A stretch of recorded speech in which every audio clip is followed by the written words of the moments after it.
Phía trên bầu trời xanh thẳm, nơi những đám mây trắng vẫn lững lờ trôi như những kẻ lãng du không bến đỗ, có một thế giới rực rỡ mà đôi khi chúng ta đã vô tình lãng quên.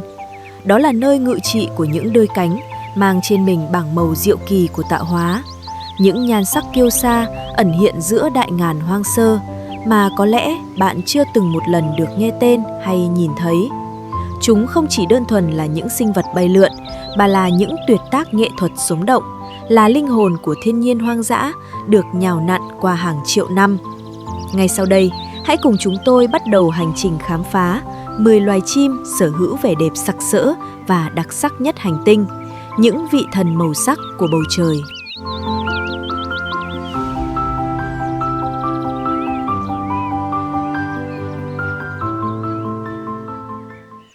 Mở đầu cho danh sách những tuyệt tác của bầu trời không thể là ai khác ngoài chúa tể của những loài chim, chim công. Nếu phải tìm một sinh vật đại diện cho sự quyền quý và lộng lẫy, thiên nhiên chắc chắn sẽ gọi tên loài chim này. Điểm khiến chim công trở thành một huyền thoại sống chính là bộ đuôi dài đầy kiêu hãnh. Khi xòe rộng, nó tạo thành một chiếc quạt khổng lồ với hàng trăm con mắt ngũ sắc rực rỡ, lấp lánh ánh kim dưới ánh nắng mặt trời.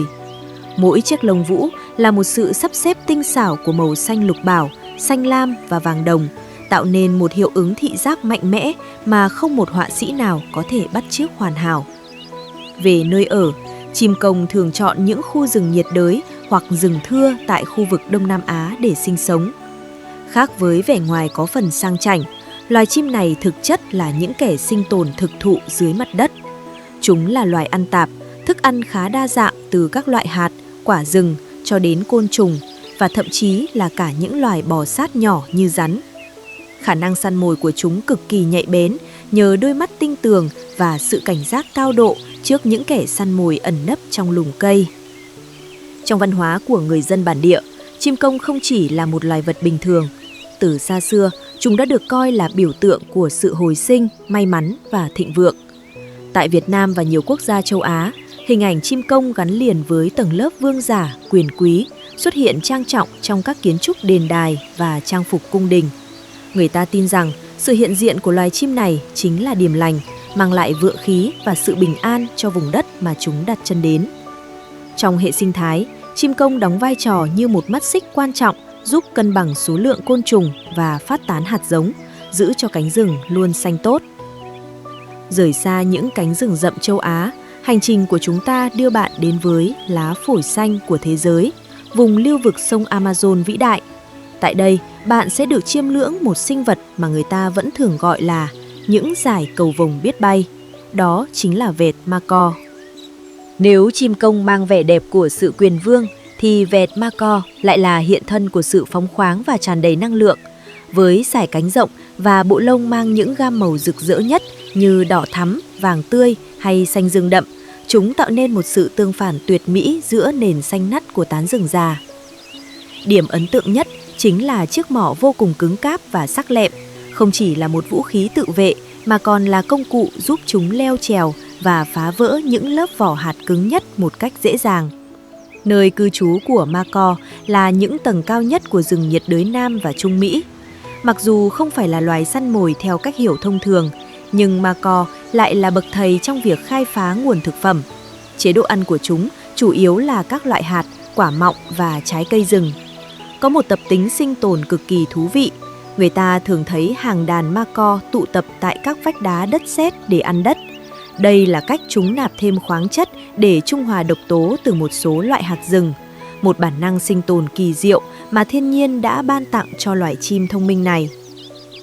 Đối với các bộ tộc bản địa vùng Amazon, vẹt macaw không chỉ là chim mà là những linh vật gắn liền với sức mạnh của mặt trời và sự bảo hộ của thần linh. Lông của chúng thường xuất hiện trong các nghi lễ quan trọng, tượng trưng cho địa vị và sự kết nối tâm linh giữa con người với đại ngàn hoang dã. Trong hệ sinh thái, macaw đóng vai trò là những người gieo mầm tận tụy. Với thói quen di chuyển xa và đánh rơi các loại hạt trong khi ăn, chúng trực tiếp giúp tái sinh và duy trì sự đa dạng của những cánh rừng rậm rạp nhất hành tinh. Nếu ở Đông Nam Á, chim công là biểu tượng vương giả, thì tại tiểu lục địa Ấn Độ, loài chim này lại mang một màu sắc thần thánh và quyền năng hơn thế. Chim công Ấn Độ với bộ lông xanh lam rực rỡ đặc trưng ở cổ và đôi mắt thần trên đuôi, không chỉ là vẻ đẹp của tự nhiên mà còn là linh hồn của một nền văn minh. Về tập tính, chim công Ấn Độ thích nghi tốt với nhiều môi trường, từ rừng rậm đến các vùng đồng cỏ, thậm chí là gần các khu dân cư. Chúng là loài chim có tính xã hội cao, thường đi theo đàn nhỏ. Khả năng săn mồi của chúng cực kỳ đáng nể, đặc biệt là tài săn rắn độc. Đôi chân khỏe cùng sự nhanh nhẹn giúp chúng tiêu diệt những loài rắn như rắn hổ mang, biến chúng thành vị cứu tinh trong mắt người dân ở những vùng có nhiều bò sát nguy hiểm.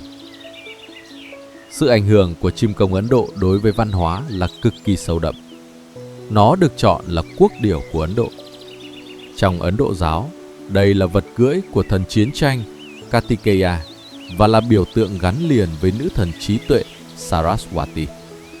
Người dân bản địa tin rằng tiếng kêu của chim công báo hiệu cơn mưa sắp đến, mang theo sự sống cho đồng ruộng. Vì vậy, nó trở thành biểu tượng của hy vọng và sự màu mỡ. Trong đời sống, hình ảnh chim công xuất hiện dày đặc trong nghệ thuật múa, hội họa và điêu khắc truyền thống, tượng trưng cho vẻ đẹp vĩnh cửu và sự bảo hộ của thần linh. Về mặt thiên nhiên, việc chim công Ấn Độ săn bắt các loài bò sát và côn trùng giúp kiểm soát dịch bệnh và giữ cân bằng cho hệ sinh thái nông nghiệp. Sự tồn tại của chúng là chỉ số cho thấy một môi trường tự nhiên đang phát triển ổn định và lành mạnh. Tiếp nối danh sách những vị thần sắc màu, chúng ta sẽ đến với một loài chim mà mỗi khi xuất hiện, người ta lại ngỡ như một nhân vật vừa bước ra từ những trang sử thi hào hùng của phương Đông. Đó chính là trĩ vàng, hay còn được gọi là kim kê. Nếu có một cuộc thi về sự tinh tế trong cách phối màu của tạo hóa, trĩ vàng chắc chắn sẽ chiếm ngôi vương. Hãy tưởng tượng một sinh vật mang trên đầu chiếc mào vàng rực rỡ như những sợi tơ nắng. Bao quanh cổ là tấm áo choàng màu cam xếp lớp tỉ mỉ như những phiến vảy rồng. Thân mình nó là sự hòa quyện giữa sắc đỏ rực của lửa và màu xanh thẫm của đại ngàn, kết thúc bằng chiếc đuôi dài thanh mảnh mang những hoa văn đầy nghệ thuật. Vẻ đẹp của trĩ vàng không hề phô trương như chim công, mà nó mang một nét gì đó bí ẩn, kiêu sa và cực kỳ thoát tục. Về nơi sinh sống, trĩ vàng vốn là cư dân bản địa của những vùng núi cao, rừng rậm rạp tại miền Trung và miền Tây Trung Quốc. Dù có vẻ ngoài rực rỡ, nhưng chúng lại là những kẻ khá nhút nhát. Chúng dành phần lớn thời gian ẩn mình dưới những tán lá thấp hoặc bụi rậm để tìm kiếm thức ăn. Tập tính ăn uống của trĩ vàng khá giản dị. Chúng chủ yếu ăn các loại hạt, chồi non và những loài côn trùng nhỏ dưới mặt đất. Dù có khả năng bay, nhưng chúng lại thích chạy bộ trên những thảm lá khô với tốc độ đáng kinh ngạc để lẩn trốn kẻ thù. Chỉ bay lên khi thực sự cảm thấy bị đe dọa. Trong dòng chảy văn hóa, trĩ vàng chiếm một vị trí cực kỳ trang trọng. Tại Trung Quốc, loài chim này từ lâu đã được xem là biểu tượng của sự may mắn, thịnh vượng và quyền uy. Đặc biệt, người ta tin rằng hình ảnh loài chim phượng hoàng huyền thoại trong truyền thuyết được truyền cảm hứng rất lớn từ vẻ đẹp thực tế của loài trĩ vàng này. Hình ảnh chúng thường xuyên xuất hiện trong các bức tranh thủy mặc, đồ sứ và trang phục của các quan lại thời xưa, tượng trưng cho phẩm hạnh và sự cao quý. Đối với thiên nhiên hoang dã, trĩ vàng đóng vai trò như một người làm vườn thầm lặng của đại ngàn. Việc chúng di chuyển và tìm kiếm thức ăn dưới mặt đất giúp phát tán hạt giống của nhiều loài thực vật rừng, góp phần duy trì sự đa dạng sinh học cho những vùng núi cao hiểm trở nơi chúng sinh sống. Rời xa những vùng núi cao của phương Đông, chúng ta sẽ đến với những hòn đảo xa xôi của Indonesia để gặp gỡ một sinh vật mà vẻ ngoài của nó có thể khiến bạn lầm tưởng là một sản phẩm của trí tuệ nhân tạo hoặc đến từ một hành tinh khác. Đó chính là chim thiên đường Wilson. Nếu có loài chim nào được gọi là kỳ quan tí hon thì đó chính là Wilson. Điểm gây sốc nhất chính là đỉnh đầu của nó, một vùng da trần màu xanh ngọc bích rực rỡ, được đan xen bởi những vệt đen tạo thành những hoa văn hình học hoàn hảo như một mê cung. Thân mình nó là sự kết hợp của lớp áo đỏ thẫm phía trên và màu vàng rực ở gáy. Nhưng chưa dừng lại ở đó, Hai sợi lông đuôi của nó uốn cong thành hai vòng tròn đối xứng một cách kỳ lạ. Đây không chỉ là một con chim mà là một tác phẩm nghệ thuật trừu tượng của thiên nhiên. Loài chim này có địa bàn cư trú cực kỳ hạn chế. Chúng chỉ được tìm thấy ở những khu rừng mưa nhiệt đới thấp trên hai hòn đảo nhỏ là Waigiou và Batanta. Tập tính của chim thiên đường Wilson là biểu hiện cao nhất của sự cầu kỳ. Những con đực sẽ tự tạo ra một sân khấu riêng biệt dưới nền rừng bằng cách dọn sạch sẽ từng chiếc lá rụng hay mẩu cây khô chỉ để làm nổi bật bộ lông rực rỡ của mình khi thực hiện vũ điệu tán tỉnh. Về chế độ ăn, chúng là loài ăn tạp, chủ yếu tiêu thụ các loại trái cây nhỏ và côn trùng để cung cấp năng lượng cho những màn trình diễn tốn sức. Trong đời sống của người dân bản địa vùng Papua, chim thiên đường Wilson nói riêng và các loài chim thiên đường nói chung là biểu hiện của sự thiêng liêng. Lông của chúng từ lâu đã xuất hiện trong những chiếc mũ đội đầu truyền thống của các chiến binh và tù trưởng, tượng trưng cho sự kết nối giữa mặt đất và bầu trời, giữa con người và thần linh. Tuy nhiên, người dân nơi đây cũng có ý thức bảo tồn rất cao vì họ coi loài chim này là báu vật mà tổ tiên để lại. Đối với thiên nhiên hoang dã, sự hiện diện của chim thiên đường Wilson là minh chứng cho một hệ sinh thái rừng nguyên sinh hoàn hảo và chưa bị tác động bởi con người. Vai trò phát tán hạt giống của chúng qua việc ăn trái cây giúp duy trì sự xanh tươi cho những cánh rừng già, đảm bảo sự sống luôn được tiếp diễn ở những vùng đất hoang sơ nhất. Nếu như có một loài chim nào có thể khiến bạn nhận ra ngay lập tức chỉ qua một bóng hình đen kịt, thì đó chắc chắn là chim toucan. Nhưng khi ánh sáng chạm tới, bạn sẽ thấy nó không chỉ là một con chim, mà là một bức tranh biếm họa đầy màu sắc của mẹ thiên nhiên. Điểm nhấn làm nên thương hiệu của toucan chính là chiếc mỏ khổng lồ, chiếm tới 1/3 chiều dài cơ thể. Hãy nhìn vào bảng màu trên chiếc mỏ đó, một sự pha trộn rực rỡ giữa sắc cam cháy, vàng chanh và một vệt đen huyền bí ở chóp mỏ. Thân mình nó khoác lên lớp áo đen tuyền sang trọng, làm nổi bật phần ngực trắng tinh khôi và những vệt đỏ rực dưới đuôi. Nhiều người lầm tưởng chiếc mỏ ấy rất nặng nề, nhưng thực chất nó lại nhẹ tựa lông hồng nhờ cấu trúc tổ ong rỗng bên trong. Một tuyệt tác về kỹ thuật sinh học giúp toucan vừa giữ được vẻ ngoài đồ sộ, vừa di chuyển linh hoạt giữa các tán cây. Về nơi sống, toucan là linh hồn của những khu rừng nhiệt đới vùng Trung và Nam Mỹ. Chúng không phải là những kẻ bay lượn đường trường mà thường truyền cành trong những hốc cây cao. Tập tính săn mồi của toucan cũng đầy bất ngờ. Dù món khoái khẩu là các loại trái cây rừng, nhưng chiếc mỏ dài ấy còn là một món vũ khí lợi hại để đánh cắp trứng hoặc săn những loài bò sát lưỡng cư nhỏ và thậm chí là cả những con chim non khác. Chiếc mỏ không chỉ để ăn mà còn là một bộ tản nhiệt cực kỳ thông minh, giúp chúng điều hòa thân nhiệt giữa cái nóng hầm cập của rừng xích đạo. Trong đời sống văn hóa của các bộ tộc bản địa vùng Trung Mỹ và Amazon, toucan được kính trọng như một vị sứ giả kết nối giữa thế giới thực tại và cõi tâm linh. Với người Maya và Aztec, hình ảnh toucan xuất hiện trong các tác phẩm nghệ thuật và truyền thuyết như một biểu tượng của sự may mắn và niềm vui. Lông và mỏ của chúng đôi khi được sử dụng trong các nghi lễ trang trọng để cầu mong mùa màng bội thu. Đối với thiên nhiên hoang dã, toucan chính là những kỹ sư tái tạo rừng tận tụy nhất. Nhờ việc tiêu thụ một lượng lớn trái cây và di chuyển rộng, chúng giúp phát tán những hạt giống lớn mà các loài chim nhỏ không thể làm được. Sự biến mất của toucan đồng nghĩa với việc nhiều loài cây đại thụ của rừng Amazon sẽ mất đi cơ hội được gieo mầm, làm đứt gãy chuỗi sinh mệnh của đại ngàn. Tiếp tục hành trình, chúng ta sẽ ngược dòng thời gian để tìm về với những cánh rừng sương mù tại Trung Mỹ, nơi ẩn mình của một huyền thoại sống. Một loài chim được mệnh danh là tuyệt tác của sự tự do, chim Quetzal. Nếu toucan là một bức tranh vui nhộn, thì Quetzal lại mang một vẻ đẹp thoát tục và đầy thần bí. Hãy nhìn vào bộ lông của nó, một màu xanh lá cây rực rỡ đến mức óng ánh như kim cương, có thể chuyển sang màu xanh lam hoặc vàng tùy theo góc độ ánh sáng. Nhưng điểm nhấn thực sự khiến cả thế giới phải ngả mũ chính là đôi lông đuôi dài thướt tha, có thể dài tới hơn 60 cm, bay lượn trong gió như một dải lụa xanh huyền ảo. Sự kết hợp giữa phần ngực đỏ thắm như máu và bộ cánh xanh mướt tạo nên một sự tương phản mạnh mẽ, khiến bất cứ ai lần đầu chạm mắt cũng cảm thấy như đang đứng trước một sinh vật đến từ thần thoại. Quezon chọn cho mình những khu rừng mây cao chót vót, nơi sương mù bao phủ quanh năm để sinh sống. Dù là một loài chim quý tộc, nhưng chúng lại có thói quen sinh hoạt khá giản dị.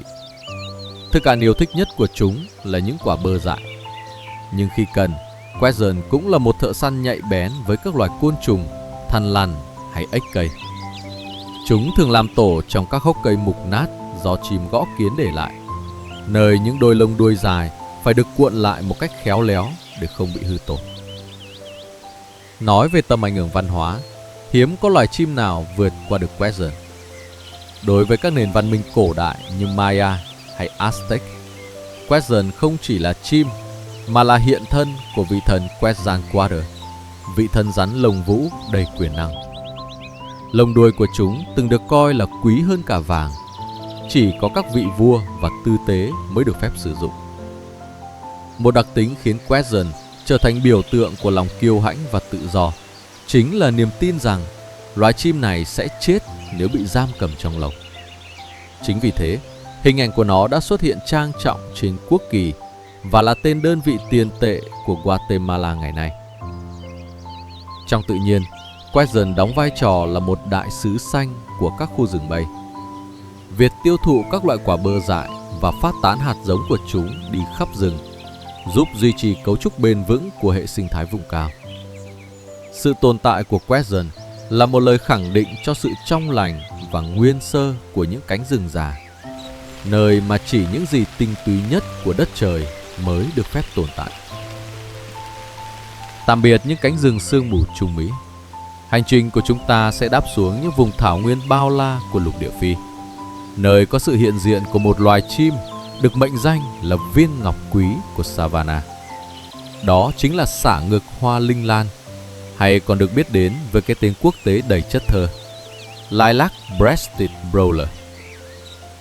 Nếu phải dùng một từ để mô tả vẻ đẹp của loài chim này, đó chính là sự bùng nổ. Xả ngực hoa linh lan sở hữu một bảng phối màu cực kỳ táo bạo với khoảng 8 tông màu khác nhau trên cùng một cơ thể nhỏ bé. Đúng như cái tên của mình, phần ngực của chúng mang một màu tím linh lan, lilac, cực kỳ dịu mắt và sang trọng. Phía trên đỉnh đầu là sắc xanh lục nhạt, trong khi phần bụng lại là màu xanh ngọc bích rực rỡ. Khi chúng cất cánh, đôi cánh ấy lại để lộ ra những mảng màu xanh dương đậm và nhạt đan xen, tạo nên một hiệu ứng ánh sáng lung linh giữa nắng gió của thảo nguyên châu Phi. Về tập tính sinh sống, loài chim này thường xuất hiện ở những vùng thảo nguyên mở hoặc rừng thưa, nơi có những cành cây khô vươn cao làm đài quan sát. Xả ngực hoa linh lan là một thợ săn tĩnh lặng nhưng cực kỳ quyết đoán. Chúng thường đậu yên bất động trên cao, dùng đôi mắt sắc lẹo quét qua mặt đất. Khi phát hiện con mồi, có thể là một con bọ cánh cứng, một con bọ cạp, hay thậm chí là thằn lằn và chim nhỏ, chúng sẽ lao xuống với tốc độ kinh ngạc. Đặc biệt, cái tên Brawler bắt nguồn từ khả năng bay lượn độc đáo của chúng. Trong mùa sinh sản, con đực sẽ thực hiện những cú nhào lộn, đảo người trên không trung như một phi công biểu diễn thực thụ để thu hút bạn tình. Trong văn hóa bản địa, xả ngực hoa linh lan chiếm một vị trí rất đặc biệt tại các quốc gia như Kenya hay Botswana, nơi nó được coi là biểu tượng của hòa bình và sự may mắn. Trong truyền thống của người Zulu và một số bộ tộc ở miền Nam châu Phi, loài chim này gắn liền với các nghi lễ hôn nhân. Màu sắc của nó tượng trưng cho sự gắn kết và niềm hạnh phúc bền vững. Người ta tin rằng nếu một cặp đôi nhìn thấy loài chim này vào ngày cưới, đó là điềm báo cho một cuộc sống viên mãn. Trong thế giới tự nhiên, xả ngực hoa linh lan đóng vai trò như một nhân viên kiểm soát dịch hại đắc lực. Việc chúng săn lùng các loài côn trùng và động vật không xương sống giúp giữ cho mật độ của các loài này ở mức cân bằng, bảo vệ sự ổn định cho hệ sinh thái thảo nguyên. Sự hiện diện của chúng không chỉ làm đẹp thêm cho cảnh quan, mà còn là dấu hiệu cho thấy một vùng savanna đang tràn đầy nhựa sống và sự cân bằng. Rời khỏi những bụi rậm xa xôi, chúng ta quay trở lại với những dòng suối trong vắt và những mặt hồ phẳng lặng để gặp gỡ một vận động viên săn mồi mang sắc xanh huyền ảo, đó chính là chim bói cá. Dù có thân hình nhỏ bé, nhưng bói cá lại sở hữu một bảng màu rực rỡ đến mức khó tin. Hãy nhìn vào phần lưng và đôi cánh của nó, một màu xanh lam điện quang rực sáng lấp lánh mỗi khi ánh mặt trời chạm tới. Sự kết hợp hoàn mỹ giữa sắc xanh lạnh lùng ở lưng và phần bụng màu cam cháy ấm áp tạo nên một sự tương phản tuyệt vời. Với chiếc mỏ dài, thẳng và nhọn như một mũi tên, bói cá hiện lên như một viên ngọc quý đang canh giữ những dòng sông. Về nơi sống, loài chim này là cư dân trung thành của những vùng nước ngọt sạch, từ những dòng suối nhỏ, ao hồ cho đến các con sông chảy chậm. Tập tính săn mồi của chúng chính là đỉnh cao của sự kiên nhẫn và tốc độ. Chúng có thể đậu im lìm như một bức tượng trên cành cây khô hàng giờ đồng hồ, dùng đôi mắt tinh anh xuyên thấu mặt nước. Ngay khi phát hiện con mồi, bói cá sẽ lao xuống như một mũi tên rời cung, xuyên qua mặt nước với tốc độ chóng mặt để gắp gọn con cá nhỏ mà không hề làm bắn tung tóe quá nhiều nước. Đó là một kỹ năng định vị và phản xạ thượng thừa của tự nhiên. Trong dòng chảy văn hóa, chim bói cá là hình ảnh cực kỳ quen thuộc trong thơ ca và hội họa phương Đông, đặc biệt là tại Việt Nam. Nó tượng trưng cho sự thanh bình, tĩnh lặng của làng quê và đức tính kiên trì, nhẫn nại. Hình ảnh con chim nhỏ xanh biếc đậu trên cành tre bên cầu ao đã đi vào tiềm thức của biết bao thế hệ. Người ta tin rằng sự xuất hiện của bói cá báo hiệu cho một môi trường sống an lành và sự trôi chảy trong công việc. Đối với thiên nhiên hoang dã, chim bói cá chính là một thước đo sống cho chất lượng môi trường. Vì chúng chỉ sinh sống và săn mồi ở những vùng nước sạch, sự hiện diện của chúng là minh chứng cho một hệ sinh thái thủy sinh đang khỏe mạnh. Việc chúng săn các loài cá nhỏ và côn trùng nước giúp duy trì sự cân bằng sinh học, giữ cho dòng chảy của sự sống luôn được luân chuyển một cách tự nhiên nhất. Để khép lại danh sách những tuyệt tác sắc màu này, chúng ta sẽ rời xa những bụi rậm kín đáo để đến với những hồ nước mặn và vùng đất ngập nước mê bao la, nơi ngự trị của một loài chim mang vẻ đẹp thanh tao, kiêu sa đến mức khó tin. Đó chính là chim hồng hạc. Nếu có một loài sinh vật nào định nghĩa lại khái niệm về sự sang trọng của thiên nhiên, thì đó chỉ có thể là hồng hạc. Điểm đặc trưng nhất của chúng chính là bộ lông mang sắc hồng rực rỡ hoặc cam đào vô cùng lộng lẫy, nổi bật giữa nền xanh của mặt nước và sắc trắng của những vùng bình nguyên muối. Điều kỳ diệu là sắc hồng này không phải tự nhiên mà có. Nó là kết quả của một quá trình nhuộm màu tự nhiên từ nguồn thức ăn giàu sắc tố carotenoid. Đôi chân dài mảnh khảnh như những cây sào và chiếc cổ vươn cao đầy uyển chuyển giúp hồng hạc hiện lên như một vũ công ballet đang trình diễn giữa thiên nhiên hoang dã. Về nơi sống, hồng hạc là cư dân của những môi trường khắc nghiệt nhất hành tinh như hồ muối, đầm lầy kiềm, nơi mà ít loài sinh vật nào có thể tồn tại. Tập tính ăn uống của chúng cũng là một sự kỳ công của tạo hóa. Thay vì săn đuổi, hồng hạc sử dụng chiếc mỏ cong đặc biệt để lọc thức ăn trong bùn. Chúng trúc đầu xuống nước, dùng chiếc lưỡi như một chiếc bơm để đẩy nước qua các tấm sừng lọc, giữ lại những lài tảo và tôm nhỏ. Hình ảnh hàng ngàn con hồng hạc cùng đứng trên một chân tạo nên một biển hồng rực cháy dưới ánh hoàng hôn, thực sự là một trong những cảnh tượng ngoạn mục nhất của thế giới tự nhiên. Trong dòng chảy văn hóa, hồng hạc từ lâu đã là biểu tượng của sự cân bằng, thanh lịch và trường thọ. Ở Ai Cập cổ đại, loài chim này được coi là hiện thân của thần Ra, thần mặt trời, và hình ảnh của chúng được cho là nguồn cảm hứng tạo nên truyền thuyết về loài chim phượng hoàng lửa tái sinh từ đống tro tàn. Tại nhiều quốc gia vùng Mỹ Latin, hồng hạc xuất hiện trong các điệu múa dân gian và các tác phẩm nghệ thuật như một biểu tượng của niềm vui và sự tự do. Đối với thiên nhiên, hồng hạc đóng vai trò như một phu trạm của các vùng đất ngập nước. Việc chúng tiêu thụ tảo và các loài giáp xác nhỏ giúp kiểm soát chất lượng nước và duy trì sự cân bằng sinh học trong những môi trường nhạy cảm. Sự hiện diện của những đàn hồng hạc đông đúc là một tín hiệu tích cực cho thấy hệ sinh thái nước mặn đó đang phát triển khỏe mạnh. Chúng chính là những ngọn lửa hồng giữ cho sức sống của những vùng đất khô cằn nhất không bao giờ tắt lịm. Hành trình khám phá 10 vị thần màu sắc của bầu trời đến đây là khép lại. Từ những cánh rừng già Amazon đến những thảo nguyên châu Phi hay những dòng suối nhỏ thân thuộc ở quê hương, mỗi loài chim không chỉ mang đến vẻ đẹp mãn nhãn mà còn là những mắt xích không thể thay thế của mẹ thiên nhiên. Vẻ đẹp của chúng là lời nhắc nhở rằng thế giới hoang dã quanh ta vẫn còn quá nhiều điều kỳ diệu cần được nâng niu và bảo tồn. Vậy trong danh sách này hôm nay, loài chim nào đã khiến bạn phải thốt lên vì kinh ngạc? Hãy để lại ý kiến của bạn dưới phần bình luận nhé! Đừng quên nhấn like và đăng ký kênh để không bỏ lỡ những hành trình khám phá đầy thú vị tiếp theo cùng chúng tôi. Còn bây giờ, xin chào và hẹn gặp lại!